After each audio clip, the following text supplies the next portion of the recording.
2025 World Series on Fox, presented by Capital One. Back inside Rogers Center in downtown Toronto. It's Game 2 between the Blue Jays and the Dodgers after the Blue Jays explode in Game 1. We welcome inside. Hope you're having a great weekend. Joe Davis and the Hall of Famer John Smoltz. It was as if the Blue Jays said, all right, we know the world's watching. We're going to show everybody everything that we're about. You saw the length of the lineup. You saw the bat-to-ball ability. You saw the power.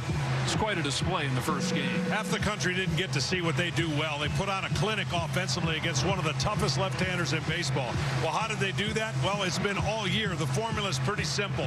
They control the strike zone. They get on base. 11 runs, 8 by the home run. But this is what's most important. Only 3 swing and miss, 4 two-strike hit, and they got on base 9 times with 2 strikes. That is hard to do against elite pitching.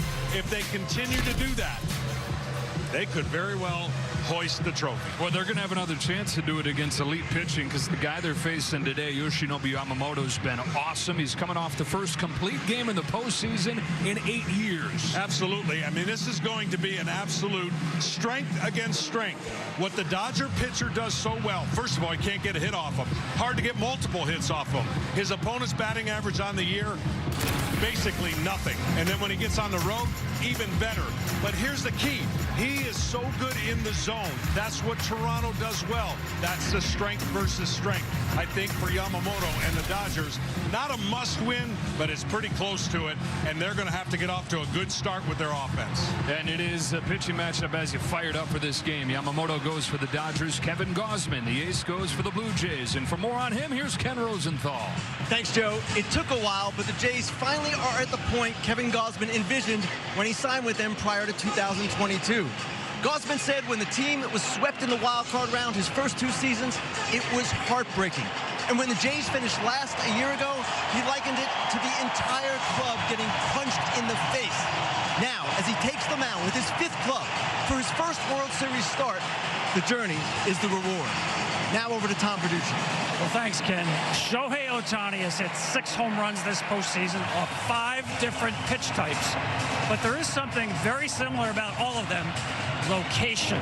They've all come out of a tiny window close to his body and slightly elevated. Toronto knows that is a no-fly zone. They must keep the ball on the bottom rail and below or the outside corner. Keeping Shohei Ohtani in the ballpark is about playing a game of keep away. Joe.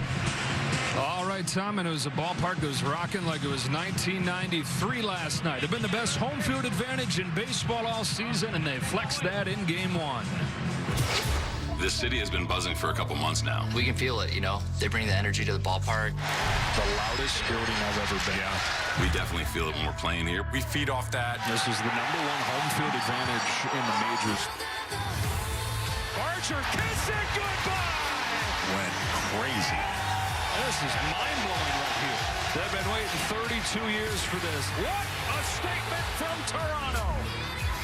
Tears are flowing. Oh, my gosh. They did not disappoint.